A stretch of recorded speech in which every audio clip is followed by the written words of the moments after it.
Did you know that 70% of businesses fail within the first 5 years? How do you avoid joining this business graveyard? Learn from other business owners who have overcome major challenges and gone on to run thriving businesses on the I Survived Business Podcast. If you're an aspiring or active business owner, tune in now to hear their can't-miss inspiring stories.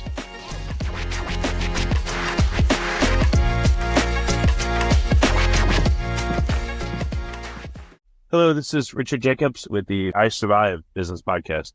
My guest today is Art Rothafel. He's the founder of Private Label Fitness. The website, same name, privatelabelfitness.com. Art was in the fitness industry in 1978, which is amazing, very, very early on as a personal trainer and a floor manager at Jack LaLanne's European Health Spa in Los Angeles. His career went on from there, which we'll get into, and we'll talk about his current endeavors. So, Art, welcome.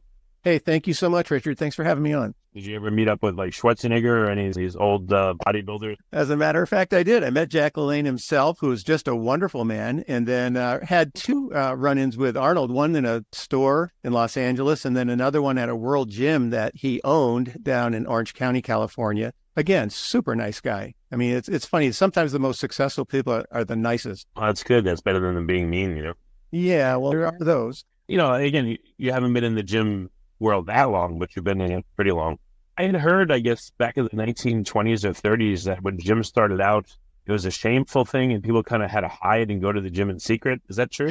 I don't know, Richard. Just wondering if the history was still around, like when you first started. That's what I mean. Like when you first started in the late 70s, what was it like in the gym? What was training like? What was it like coming to the end of the 70s and maybe you saw some older guys that were around in the 50s and 60s? Yeah, well, when I moved from the East Coast to California in 1978. And again, that was my first job, Jack LaLanne's European Health Spa. And it was shag carpeting, all kinds of chrome equipment. There really weren't any personal training certifications back then like there are today. So if you just looked good and had some kind of physique, which I was somewhat of an athlete I was a ski racer and that kind of thing. So I looked the part. They gave you a blue smock that you wore, black pants, black shoes, and you walked around with a clipboard and you were really more of a babysitter than anything else. But you got people to move and work out. It was nothing like what it is today. But I enjoyed it. I really liked it because these were people that were really interested in, getting better fit, getting healthy. And Jack LaLanne had the brand at that time. I mean, when you think about it, he was like on TV and he was one of the first to do online workouts, if you will, sort of a bohemian version of it, black and white on TV. But, he was a pioneer in many, many, many ways. Yeah, that's really cool. What was the clientele like when you first started versus nowadays? Like, I was born in 75, so growing up, there weren't a lot of overweight people. Now it seems like, and I'm one of them everywhere. What was it like when you were training people, when you first? At Jack LaLanne's European Health Spa back then, it was mostly middle-aged men and women. You didn't see a lot of kids, but all the trainers were young people. But I would say most of them were moms and dads. Of course, the younger kids probably went to either a YMCA or some kind of like a low-life cellar gym, or they worked out at home. They bought weights and worked out at home. This was more of like, I would say, middle-aged people that were trying to get back in shape. And Jack LaLanne's was at that time, sort of a high-end club. It was kind of cool to be part of that club. And they had jacuzzis and swimming pools and all of that. It was that club that I first worked at was about 50,000 square feet. So it was pretty big. But were the clientele like how would you say they're different from today, or were they no different? I don't think they were that different. I think it's interesting today, though. They would be considered big box clubs. So today, the big box clubs today are like 24-hour fitness and those types of Planet Fitness. And you just see all kinds of people and all kinds of young people. So I would say in today's clubs, there's much higher diversity and much larger age range. People just going in and even working out together. Were there many women in the clubs, or was it all men? Oh, yeah. No, a lot of women working in the clubs working out. Absolutely. Okay. Well, how have you seen, again, the industry change over the decades? It's kind of interesting. The business model itself of selling memberships hasn't really changed that much. I mean, that at one point they used to sell lifetime memberships, and in California they made that illegal. But the business model itself is always trying to sell a membership. And now it's, $10 down, no obligation, just keep paying the $10. And they really work on that recurring revenue model. But what has changed is the level of expertise among personal trainers, coaches. the knowledge base is just huge today. And then so that's different. And then the distribution of services, of course, now you can work out at a club, you can work out online, you can work out, through YouTube if you want to. And also the machinery keeps changing around a bit. There's just different machines today than what was available. And then, of course, you still have the free weight crowd that's been lifting free weights, for the last 50 years. I'm one of those guys. I'm kind of old school. So the machinery's changed, the distribution has changed, but the business model among the bigger clubs remains the same. And now there's a lot more boutique type personal training facilities, and they're doing a lot more small group training. There's still large group training, but there's all kinds of different programming changes. So no matter who you are or what you are, there's a program available just for you. Yeah, I know that's great. Well, tell me about private label fitness. When did the idea come to you and how did it evolve? Well, I kind of have to go back a little way. So I'll go back to, I came to California in 78, worked in the club. Then in 1982, I was offered an opportunity to work with Guitar Center in Hollywood, California. And I worked my way up through the ranks there pretty quickly too, and became vice president of marketing there. So I learned a lot about, corporations and whatnot, how they work. And then what's significant about Guitar Center is 1986. I remember it really, really clearly when this young salesman walked into my office and he introduced me to the Apple II computer. And for me, that was just a freaking game changer because I could see this was going to be big. Now, you have to remember, 1986, there's no internet, there's no cell phones, there's hardly any personal computers. And in fact, the height of technology back then was like an electric typewriter. So I took a deep dive and learned as much as I could about personal computers and their application towards business. And about, I'd say a year later or so after that, I left Guitar Center and started my own freelance advertising and marketing agency. And I went around and kind of helped businesses with their marketing with my computer in hand. And I also taught them how to implement this new technology into their own business and integrate it and so that they could deploy this new technology into their own businesses and become much more productive. And then in 1991, I decided to get back into the health and fitness space, and I started up a small nutritional counseling company called Medicor.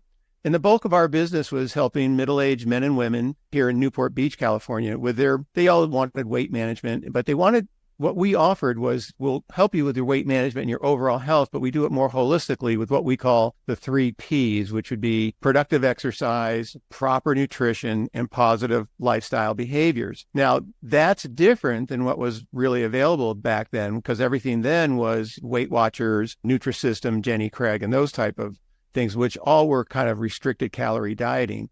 And we didn't go that way. So we were more holistic. And we learned 2 things really quickly when we opened that business. One, the very first thing we learned was that most people have almost no idea about how their bodies actually function. And that's still true today. And then the second thing we learned was that for people who really wanted to do it the right way through nutrition and exercise and changing their behaviors, there was very little information available to them to help guide them. There just wasn't really that much consumer education or support materials. So we developed our own materials, and we spent a lot of time basically gathering the materials, kind of, taking technical stuff and dumbing it down to where, it made sense to a 12-year-old. And then we had it peer reviewed, and we just made sure it was accurate. And then we implemented it in our own business, and it was really, really well done. And our clients achieved results. But then a funny thing kind of happened as time went on. More and more trainers, physical trainers, personal fitness trainers, doctors, coaches, athletes, they all started asking us for our materials, and would we sell our materials to them so they could use them to work with their own clients. And as time went on, I began to look at spreadsheets, and I started thinking, you know what, we're making more money selling our materials than we are consulting clients. Literally, we kind of morphed from being a retail service-based business into a B2B publishing house. And that's kind of where we are today. I mean, over time, of course, we expanded our products and services. And now, and of course, using the technology, and I've tried to stay up with the technology as much as I can, we learned how to private label all of our products and services so that if you were a personal trainer, you could buy your own, set of tracking journals and all kinds of materials, support materials, and we'd put their logo right on it for them, which is what we still do today. And so that just led us to where we are today. And what's even more interesting is now with AI, we're still evolving. It's going to get even more nuts over the next few years, I think. Okay. What are some of the major challenges that you faced that made things really difficult you had to innovate to overcome? Well, I guess the biggest thing that affected us is we had very rapid growth. And so that has its own set of challenges because I really didn't want to have a big company. Through Guitar Center, I'd seen that sometimes you get too big and you go too fast and things start. Sometimes how big can you get before you become bad?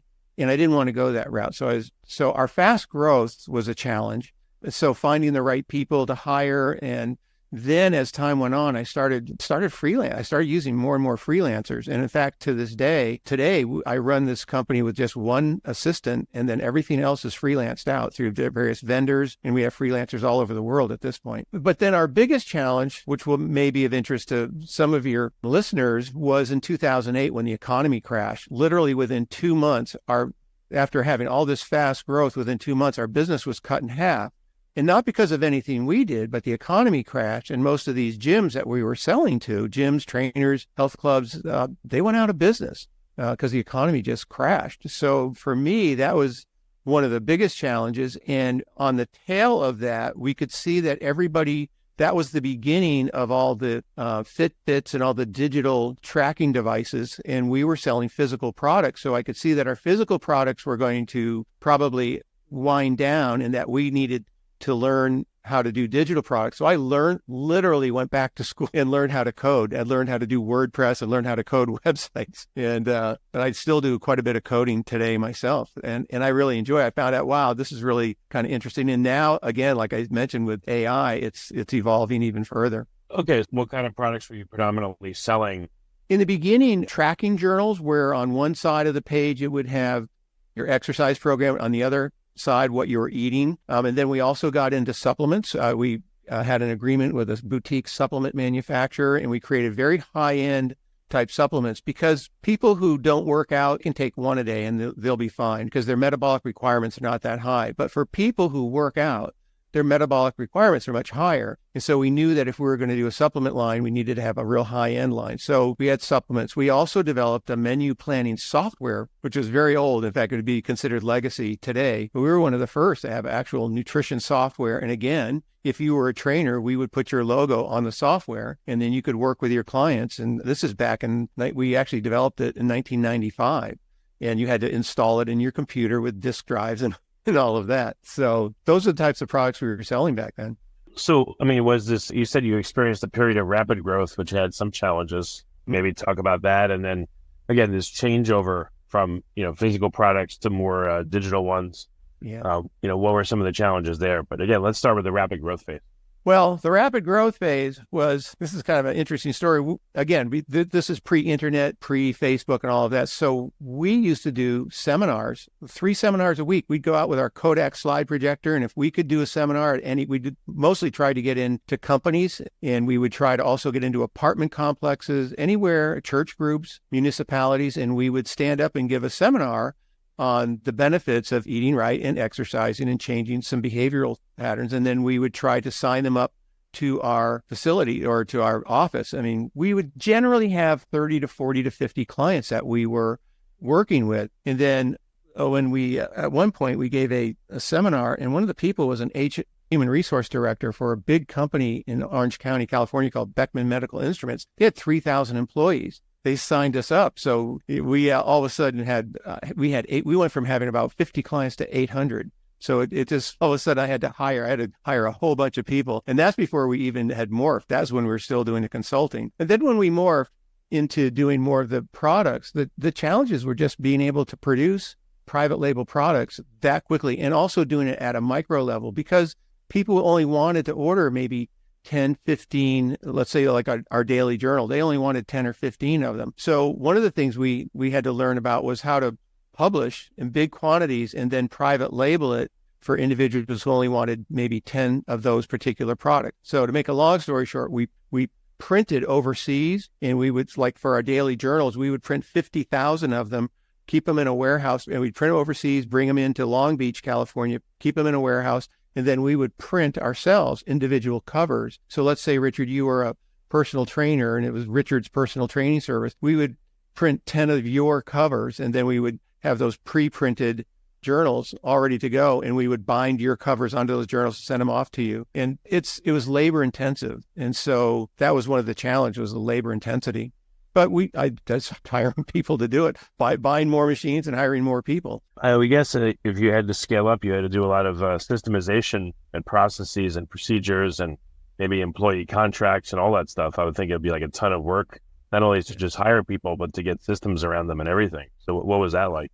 Well, back then was QuickBooks, and it still is actually. We went to a bigger accounting system and then we went back to QuickBooks. But again, the automation for us was from order taking to getting the artwork, getting into using Adobe, getting artwork, creating vector files.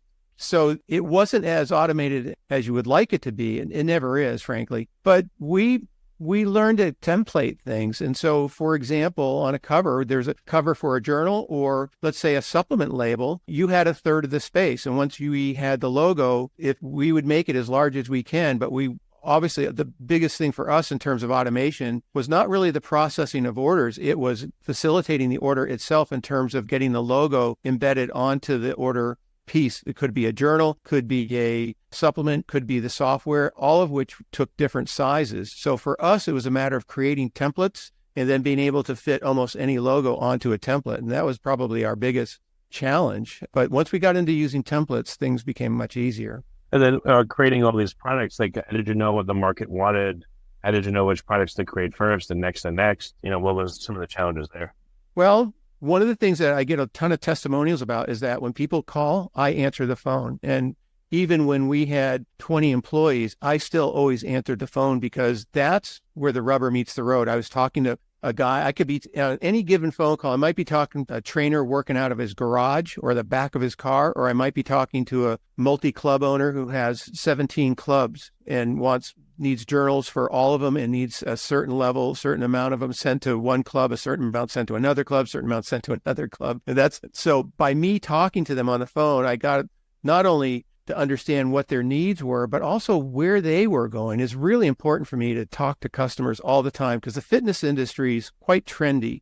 And so, for example, right now, you see these boutiques like F45, you see Anytime Fitness, you see a lot of smaller facilities, and that's sort of the trendy thing now. And also small group fitness where there's 3 to 4 people in a small group being trained. So by me talking to them on the phone and listening to them and then asking them a series of questions like where they think they're going, that's how we figured out what we needed to do. And that's why we knew that our journal business was going to wind down and eventually we were going to have to do more digital products. In fact, our biggest thing that we do now is we develop full-on website on behalf of trainers and clubs because we know the content that they want. We know what they're trying to do in terms of developing leads. And there's a tremendous amount of automation there, everything from opt-in forms, so on and so forth, to email sequences that we build out for them. But again, it's simply by talking to them that we learn what their needs are. Yeah, no, it makes sense. So what does the company look like today? Again, you're doing websites for trainers. Are you doing like lead generation to help them build their business, or is it just more the tools of marketing for them? A little bit of both. It depends on what they want. If they've got the budget, we can get it. We can go full bore into, Facebook ads, lead generation, build out their whole website, email sequences, and now SMS type of communications with their client and getting it fully automated for them. Or I may have a guy that calls and says, listen, I have no budget. I have $1,000. Can you build me a website? And we can. We call it the one-page wonder, where it's a one-page website, but it scrolls so that if they click on a button at the top, it'll scroll down to that particular thing. It's very easy for us to build that because, again, we've built a template. We know it comes with blog posts, it comes with everything, and it comes with opt-in forms. It comes in with the forms that a trainer would need to assess a client because we already have that stuff pre-built. So I can build $1,000 website for a guy, or I can build a $50,000 website. It just depends on what they need. And again, because we've templated it, and we understand their business for the most part, what they're going to need. And then we can sell things a la carte. Typically, when we build out digital platforms, it's sort of like we build the infrastructure to be a mansion, but maybe they just want to live in the bedroom. But the understructure is they want to expand. It's already sitting in place. Even if whether they want to do video, they want to do a membership site, all those things are in place. We just have to activate it if they want it. So, okay, so you can do full service marketing, but you could also go halfway or just do the initial steps for various trainers, right? Exactly. Yeah. Okay. Is this trainers that focus on any particular like modality or, type of training like CrossFit versus, I don't know, strength training versus, aerobics or whatever it may be? Or is it only for certain kinds of trainers? No, well, you've probably heard the term, the riches are in the niches, right? So I have trainers, basically they all teach kind of the same thing. CrossFit's a little bit more extreme. And then there's people that just would much rather be doing more of a cardio workout. But in general, you could talk to probably 90% of all the trainers in the world, and they'll agree that you need to do both strength training and cardio. I mean, there's really no getting around. And on top of that, you need to have a halfway decent menu plan. You can't out-train a bad menu. So I would say 99% of us are all in agreement on what the protocol is. It's just a matter of what degree you want to take it to. But then it gets into the niches. And I'll give you a couple of examples. One of our trainers deals primarily with salespeople. That's his niche. And all of his website is him working out at a Holiday Inn, and he does these, I think you might be familiar with these stretch bands, and he says every motel has this doorknob, and you hook your bands here, and here's the exercises you do, because salespeople that are on the road, we'll call them road warriors, they don't have time to go to the gym. They're on the road, but they want to work out. So he has these workouts developed specifically for people who are living in and out of motel rooms, and they pay him like $19 a month, and he's always adding more and more videos. I have another trainer who does nothing but baseball. I mean, it's for baseball players, and it's exercises strictly for baseball. There's guys that do training strictly for skiers. So take your pick. There's another guy that does strictly for wrestling, high school wrestling. Some of these guys are like minor celebrities. They've been at it for a long time. They understood the online world. And with a lot of these, there's trainers that specifically work with young kids like under 18. So they have a special niche and they work out with their parents. And of course, the parents pay the bill for their young kids to get better at whatever, sports activity it might be. So it's really about not the training. I mean, the training can get specialized, but for the most part, it's strength training, it's cardio training, and it's also getting decent nutrition in place, if that makes sense. Bill, are there, special groups of people that need very different protocols? Tell me about some of those, like some of the differentiation and the customization you have to do.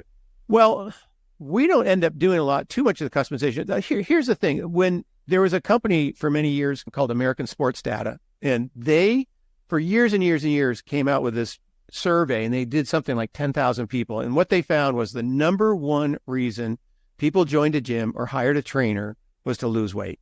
Now, people will couch it in all kinds of different ways, like I want to get healthy or I do it for social benefits. But if you reframe that question and say, well, did you want to go to the gym to get bigger? No, they wanted to go to the gym to get smaller. And so the primary reason that most people join a gym is to lose weight. And obesity is at the highest rate ever. And now you're seeing all these new drugs coming out, the injectables, which are just even more nuts. But at any rate, people will spend a lot of money and they'll do a lot of things. So the protocol for long-term weight management goes back to the 3 Ps again. It just goes back to that, doing the exercise and getting the nutrition together, and then changing all of that, trying to get the behavior to where it's more of a lifestyle thing. So the protocol, we don't really change it that much. It's almost common among all groups. When you want to get into specifics, for example, like I talked about with the wrestling or the skiers or the sports specific stuff, then the protocol, it gets a little bit more detailed. But for the general consumer and the general public, it's generally about,